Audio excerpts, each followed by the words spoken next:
see you guys in the dark.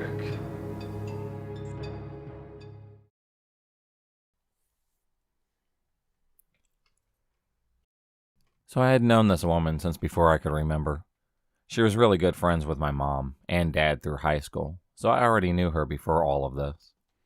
Unfortunately, my mother was an alcoholic and a pill addict, which led to pretty bad neglect for several years when I was very young. After missing most of my third grade year, DCS got involved, and my dad got custody of me. He was dating my stepmother at the time, and at first everything was fairly normal. She was like an older sister. Friend, to be exact. It wasn't too long before I noticed things started to change. One day when I was about 9, I was sitting in the living room floor playing with my back against the couch. Stepmother crossed the living room to go down the hallway and, as she did, seemed to shoulder check the doorway. As soon as she did this, she turned around and started yelling at me, accusing me of pushing her. I stared at her dumbfounded because I hadn't moved from my spot in the floor. She continued yelling and accusing me as I tried to rationalize it in my head. Maybe I got up and don't remember? But why would I push her? I really had no negative feelings towards her at this point, so it didn't make any sense to me. But she was an adult, and I was a child. Surely she knew what she was talking about. Stepmother was a taller, skinny woman with long golden blonde hair, straightened through the length with those poofy 80s bangs on top. She typically wore high-waisted jeans and kept long, pristine red nails that would end up being a horrifying symbol to me in my teen years.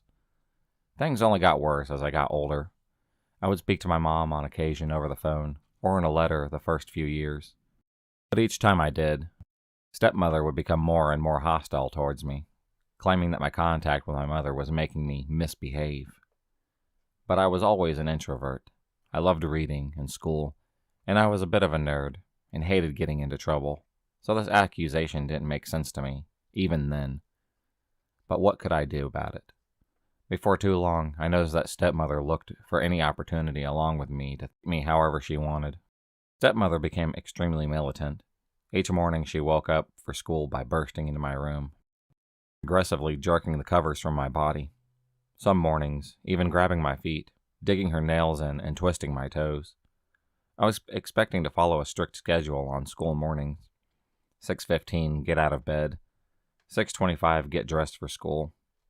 Get breakfast.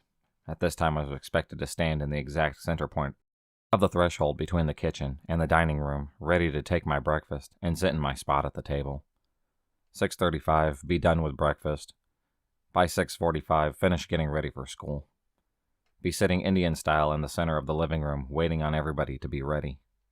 If I did not follow the schedule down to the minute, punishment would be doled out. She would grab my hands on taking my breakfast, twisting one or two fingers out of the socket, pulling me close to grit through her teeth. She stared at me, glaring hateful eyes. Sometimes she would step in, including my feet, grinding her heels into my bare skin, twisting and glaring hate into me. On a few occasions, she even broke my wood hairbrushes across my face, leaving busted blood vessels and massive bruises. When the damage was too obvious, she would try to hide me for a day or so, gently waking me the next morning, acting as though I was sick and telling me that I was too ill to go to school, brushing my hair back and telling me to go back to sleep. This treatment rolled over into my days after school and would evolve into more aggressive behaviors. She made sure to conceal any sign of mistreatment from my father, but still some happened right under his nose. At the dinner table, she would dig her toes into my leg and scrape so hard that she would shave off chunks of skin from my skins with her toenails. Even at church, placing what looked like an affectionate hand on my back, but would proceed by giving me an extremely painful and deep pinch on my back, leaving huge bruises in their place that no one else could see. I was given an hour and a half after school each day to do my homework. After that, I was expected to go to our playroom where I was to entertain her daughter. Stepmother's daughter was between 5 and 7 when things started to get really bad. I was expected to play what she wanted, when she wanted, and abide by any requests made. This was never said, but understood, and later learned the hard way. One day during the summer, while eating lunch with her daughter in the playroom, she asked me to open her dessert. She had a kid cuisine that she had merely taken all of but 2 bites of. Stepmother would typically leave the plastic on her dessert as a system to encourage her to eat her dinner first. Of course, when she asked me to open it, I asked her if she was done eating her meal, passively addressing the fact that she had barely touched it. I was about 14 at the time, and it seemed like a plausible thing to do. When I didn't give her what she wanted, she got up in a huff to go tattle to her mother, as most 6-year-olds would do. Stepmother was immediately enraged and barreled down the hallway in my direction. I don't even think I was out of view of her daughter when she grabbed me by the hair and started dragging me. I tried to keep up, but lost my balance and fell to the floor as she continued to drag me down the hallway by my hair. Once we reached the bedroom, she started kicking me in the stomach and then pulled me to my feet. She then began rummaging through her belt drawer and pulled out a woven leather belt she had already used more than once, and then proceeded to beat me with the belt, starting with my shoulder blades all the way down to my ankles. Heaven forbid if I screamed, she would do it more. Abuse did not stop with physical, as she seemed to get a kick out of bullying me. This she wasn't so worried about hiding from my father, as she would make it seem lighthearted and juvenile when he was around. One evening, while having a family dinner at one of our local go-to sit-downs, she started kicking me under the table, passing me horrible, evil glares. After a few minutes of this, she spoke up. "You chew like a cow, haha. Why can't you chew right? Doesn't she chew like a cow?" My dad chuckled, thinking it was just meant to be lightheartedly, but as he looked down at his meal again, her death glare, staring a hole through me with a tight jaw and grit teeth, told me otherwise. This became a new target for her abuse. She did this again later when she noticed that I walked on the inside of my house shoes. One day, kicking me in the back of the knees, making me fall to the floor. She began kicking me in the back, knocking the wind out of me, all simply over the way I walked. This became my daily life. Speaking out seemed ridiculous because all of these punishments just felt so absurd. I didn't tell anyone for a long time, but as I got older, people around me got wiser. When I was in middle school, my dad and stepmom were called in for questioning by the school. 2 of my teachers were highly suspicious of my bruises and constantly swollen fingers. Stepmother proceeded to put on an act, crying and acting hurt, in shock that they would think that she would hurt a child. I changed schools after that year. Things only got worse once I went to high school, as she seemed intimidated by my aging and gaining maturity. Male friends were off limits, and my curves were to be hidden in horrible, unflattering clothes. I didn't really mind so much, as I really had very little interest in boys, or displaying my womanhood to any degree.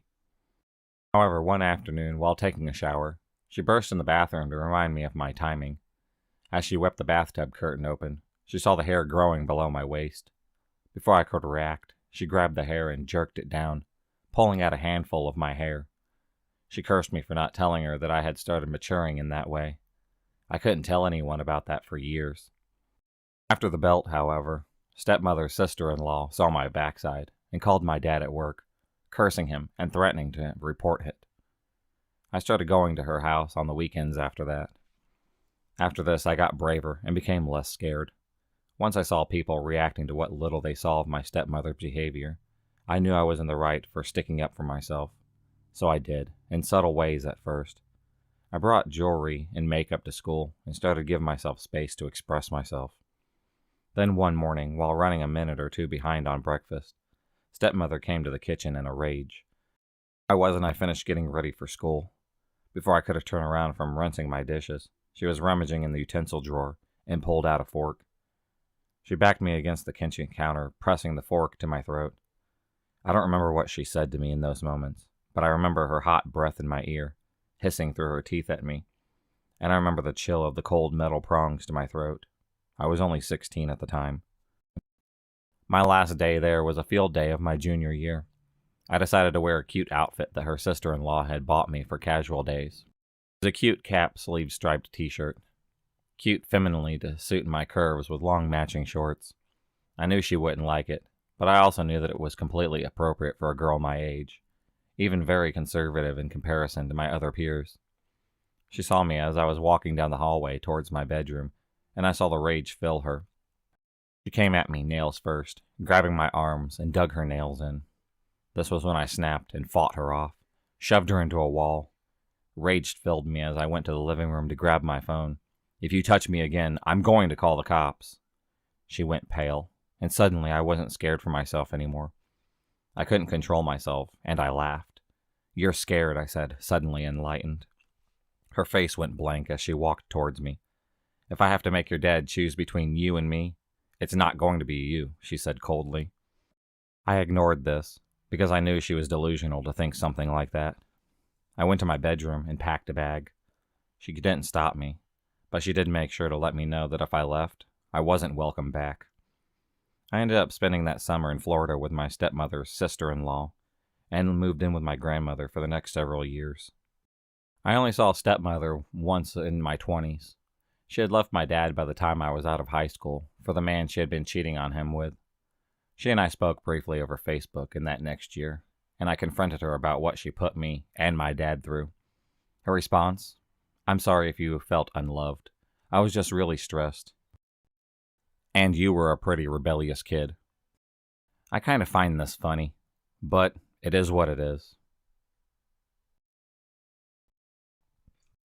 I'm female, and this happened last year when I was 24 years old. I was visiting my mom. My neighborhood is known for being safe, or at least that's what my family thought. We've got problems with neighbors on both sides of our house. We live in a small town that has been growing due to the university that was built in there. My mom lives across the street from the university because she teaches there. Our house has 2 floors, and my room is on the 2nd floor. The window is right on the front of our house, so you can see the street from it. Every night around midnight, when I was going to sleep, I heard the dogs barking and growling. Whenever I went to the window to see why they are barking, I couldn't see a thing. There was a lot of trees and bushes in front of our house, so maybe that was what was making them bark. This went on for at least a week, and it was always at midnight. This night, I was having trouble sleeping, so I was video chatting with my boyfriend. At midnight, my dogs were barking like crazy. I was sitting right in front of my window and couldn't see anything as usual, but I felt a weird vibe, like I was about to discover what was hiding on my front yard and scaring my dogs. I turn off the lights and stay still, watching the street in a placement that those who were outside couldn't see me. My boyfriend was still chatting with me, saying that maybe it was a fox or a raccoon because there's a lot of wildlife around where my mom lives, but I knew it wasn't an animal. I stayed there for a long time. My boyfriend went to sleep, and I kept looking at the window. It was about 1:30 a.m. when I could see something moving from the bushes. It was a man wearing all black, crouched right behind the bushes. My body froze, and I didn't call my mom to see it. I've already told her about my dogs going crazy in our front yard at the same time every single night.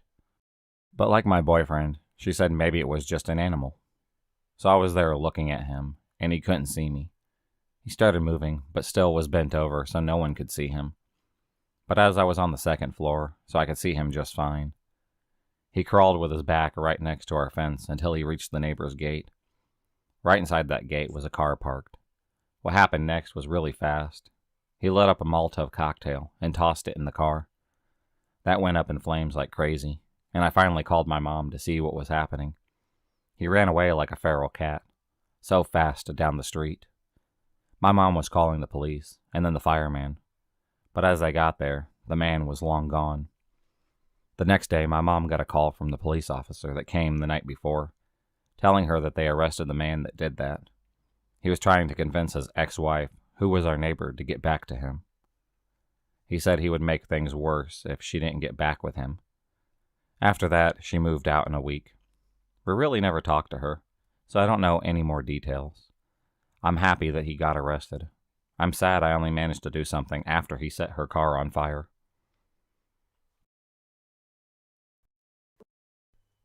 Me and my ex were together for 2 months, and within that time, he stole money from me and blamed it on me when I asked him about it. We broke up after I went for some advice. I would go to college for most of the day, go to my work, go home, and do homework, then repeat. I was at my job, doing my job, and I get an alert on my phone. I figured that I would watch the cameras after I get home. And so, over the last 2 hours, I got 3 more alerts. And as I was taking the bus back to my home, I watched the cameras. And I watched my ex take a hammer to my back door. I kept on watching as he struggled against the deadbolt, and then I saw him enter. I called the police faster than I thought I could, and told them that there was a break-in at my address. I continued to watch the video after that. 15 minutes after he entered, he left with a duffel bag. I arrived back to my house to see that the police had beat me. I identified myself as the homeowner and went inside to check the damages. The place was trashed, along with my duffel bag, and some jewelry was missing. I gave the police the evidence that it was my ex, and I gave them the place that he was crashing at. I then called to put a restraining order against him, along with to replace the deadbolt. Not long after they caught him at a pawn shop, he was trying to get back at me for dumping him. I am now happy that the restraining order is in place, along with my ex in jail for years for breaking and entering. So ex, you really need to leave me alone and never see me again.